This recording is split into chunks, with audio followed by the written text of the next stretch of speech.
Bonjour Nancy, avec au plaisir de te retrouver diététiste, nutritionniste, département des sciences de la santé communautaire, faculté de médecine et des sciences de la santé, Université de Sherbrooke, ben voilà, et puis toujours le centre de recherche où nous avons eu l'occasion de nous rencontrer et d'avoir, je dirais, des échanges très fructueux et très riches. Merci à toi. Donc, ben, il ne fait pas trop froid, c'est bon. On t'écoute. Bonjour Michel, c'est un plaisir de te revoir. On t'a accueilli l'année dernière à Sherbrooke. On espérait se rendre à Montpellier cette année. On aurait bien apprécié, surtout en novembre. Malheureusement, il faudra se reprendre en post-pandémie. Donc, ben, pour moi, cet après-midi, j'avais envie de vous parler un peu différemment des interventions non médicamenteuses, mais notamment en parlant de l'implantation d'une approche non médicamenteuse en milieu clinique. Parce que j'entendais le professeur Lino en parler mardi dernier dans le colloque de ICEP.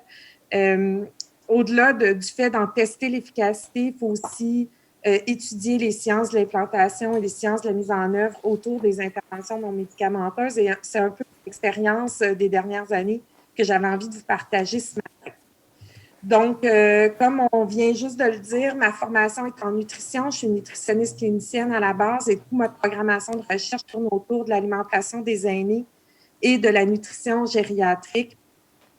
Et depuis 3 ans, je travaille sur une intervention qu'on appelle Nutrition as Medication, une intervention qui vise à prévenir et corriger la perte de poids non volontaire chez les aînés vulnérables, les aînés malades, notamment en milieu d'hébergement, donc dans des établissements de type EHPAD, comme vous avez chez vous.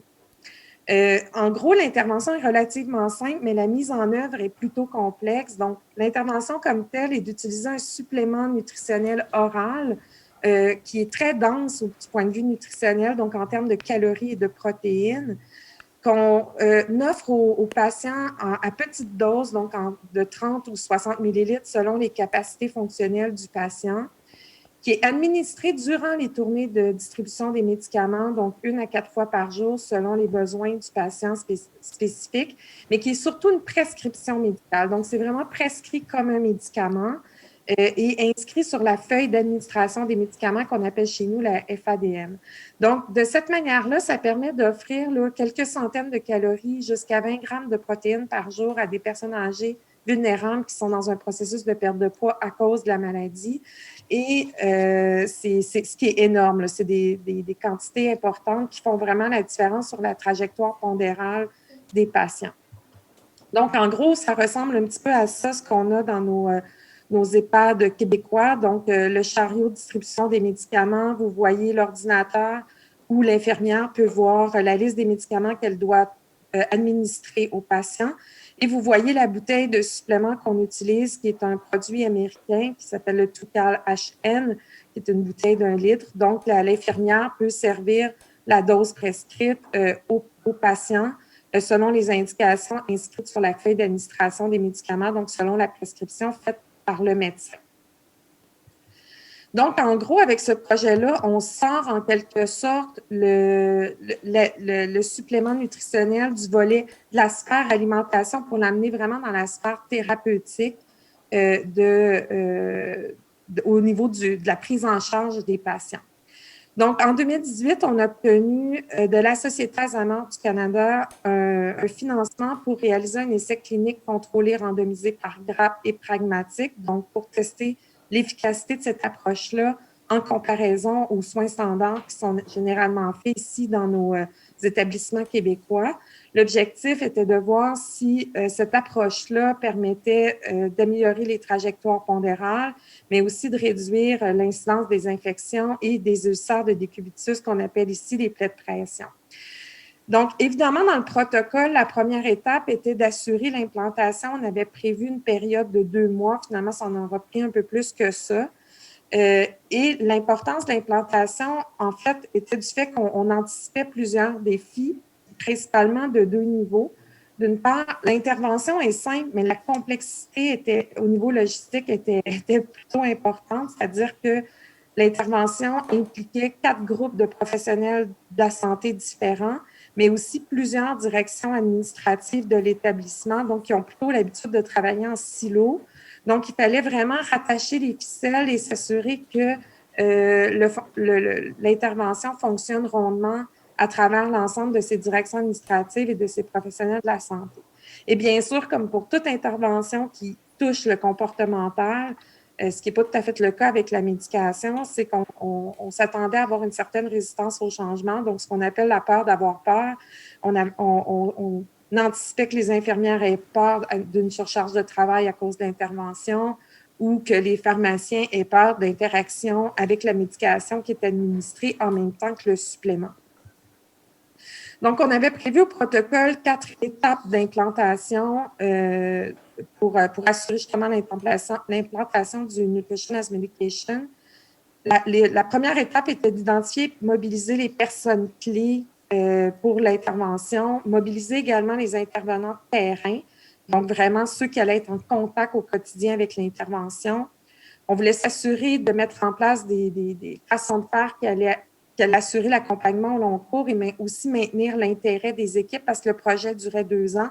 Donc, on voulait s'assurer que les équipes restent, de maintenir l'intérêt ou de continuer à susciter l'intérêt des équipes par rapport à ça.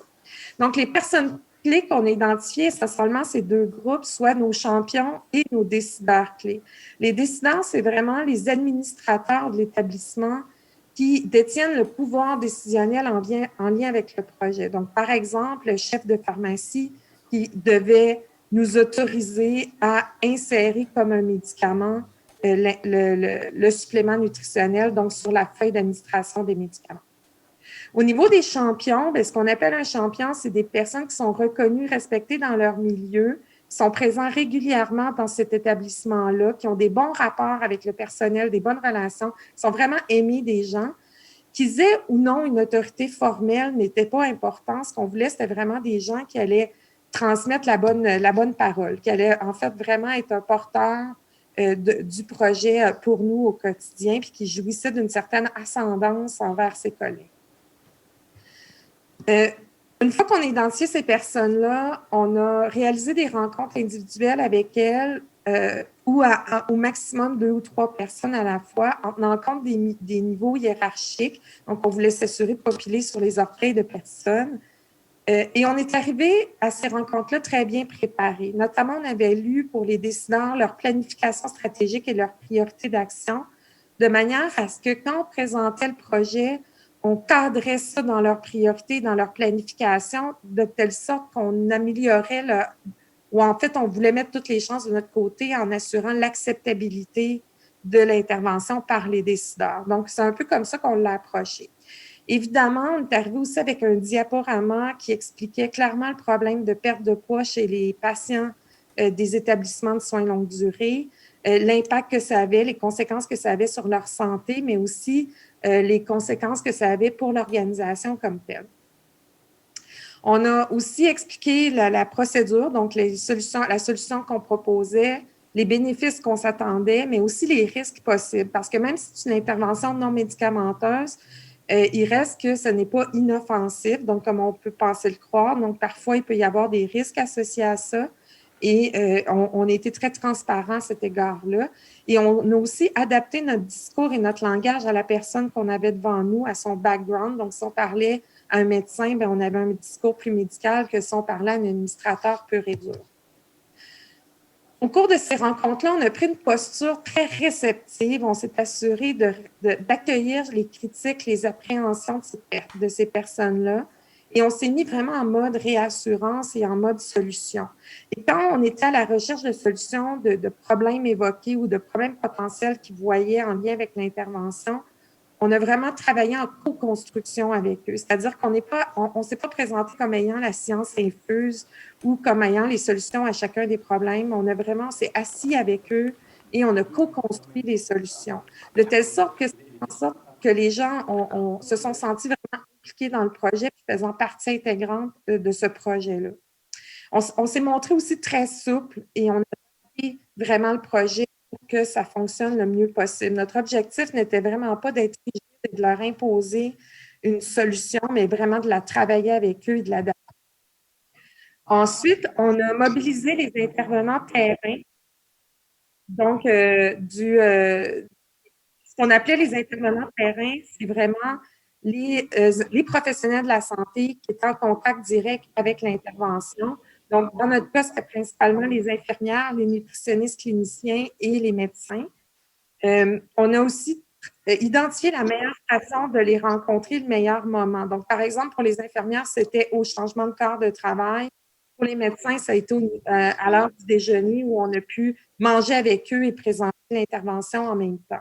Chaque fois, encore une fois, on a adapté notre discours, on a pris une posture réceptive aux critiques, aux appréhensions et on s'est mis en mode co-construction. C'est sûr que quand on est avec les intervenants terrain, était très, très, très pratico-pratique. Donc, c'était plus des aspects techniques, mais encore une fois, on s'est mis en mode construction avec eux et on a montré de la souplesse et de l'adaptabilité. Finalement, on a assuré un accompagnement pendant les 2 ans du projet. Donc, le projet s'est terminé il y a quelques mois maintenant. Il y avait une coordonnatrice qui était présente chaque semaine sur les unités de soins. Le nom des membres de l'équipe de recherche, incluant le mien, était affiché clairement sur chacun des postes infirmiers, de telle sorte que les gens pouvaient communiquer avec nous très facilement. Ils avaient même mon numéro de portable. Et tout le long des 2 années, on a accueilli chaque demande, chaque problématique et on les a accompagnés pour trouver la solution, encore une fois, en mode co-création. Donc, tout le long, il y a eu des questionnements sur certaines maladies, par exemple. Donc, qu'est-ce qu'on fait avec les patients qui ont une insuffisance rénale chronique sévère? Comment on approche pour l'intervention, notamment. Et on a aussi travaillé à maintenir l'intérêt. Donc, moi, comme chercheur, j'ai été présente aussi sur les unités. J'ai été présenter des résultats préliminaires, des résultats informels. On a demandé aussi aux gens sur le terrain les bénéfices qu'ils percevaient au-delà du poids des infections ou des plaies de pression, par exemple. Et on se prépare bientôt à faire la diffusion des résultats officiels, donc des résultats finaux par les canaux comme le journal d'établissement, par exemple, pour que les gens sachent exactement qu'est-ce que ça a donné, le projet à lequel ils ont contribué. Donc, ce qu'on retient de notre expérience d'implantation, c'est que par notre protocole ou notre façon de faire, on a vraiment su susciter un sentiment d'appartenance ou un sentiment de fierté de la part des intervenants, des administrateurs, de nos champions qui avaient été identifiés. Il y avait vraiment l'impression de faire partie de notre projet. Du côté peut-être plus négatif, les champions qu'on avait identifiés au départ n'ont pas été ceux qui ont été nos champions au final. Donc, il y a eu une certaine adaptabilité qu'on a dû s'adapter à cette situation-là. Et le projet a mis en lumière des problématiques organisationnelles, ce qui était comme un peu imprévu. Et il a fallu vraiment jouer beaucoup de diplomatie pour arriver à vivre avec cette situation-là. Les facteurs gagnants de l'implantation, c'est qu'on était prêts, on avait fait nos devoirs, on avait lu les planifications stratégiques, les priorités d'action, on a vraiment misé sur la communication, l'écoute, la transparence, une grande souplesse et on en a donné plus que nécessaire. Donc, j'évoquais des problématiques organisationnelles qu'on avait soulevées en cours de projet et on s'est impliqué dans la co-création de solutions avec eux, même si ça ne touchait pas directement notre projet de recherche. Donc, en conclusion, mon expérience d'implantation d'une intervention non médicamenteuse en milieu clinique, c'est que ça exige une grande préparation en amont, bien avant de commencer les premières démarches. Beaucoup de souplesse, beaucoup d'humilité, un esprit de collaboration, beaucoup d'ouverture, du recul face à l'adversité. Il y avait des gens qui évoquaient beaucoup de résistance ou qui montraient beaucoup de résistance, puis on n'a pas forcé les choses avec eux.